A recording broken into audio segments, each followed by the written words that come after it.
I know it can be easy to get discouraged. Maybe you're struggling with grammar, or maybe you're feeling overwhelmed by all the new vocabulary. It's normal to feel that way, but I want to remind you that the road to success in English is not always a straight one. It's full of twists and turns, and there will be obstacles along the way. The key is to not give up. Keep pushing yourself and don't let setbacks discourage you. Remember, the progress is progress, no matter how small. Every time you learn a new word, every time you understand a sentence, it's a step in the right direction. And don't be afraid to make mistakes.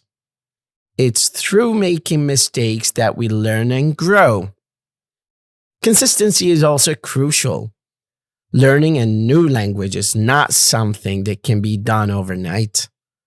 It takes time and practice. Set aside some time each day to practice, whether it's reading, listening, or speaking. I'm a little biased to speaking.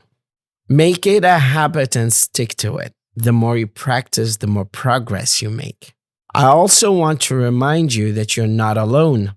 There are resources available to help you, such as language classes, tutors, and language learning apps. Don't be afraid to reach out to native speakers. They can be a great source of practice and inspiration. Learning English is a challenging but rewarding journey. It requires hard work, dedication, and perseverance. But don't let setbacks discourage you. Remember to celebrate small successes, practice consistently, and always seek out help when you need it. You can do it, so don't give up. And remember, the secret to any language is to always ask.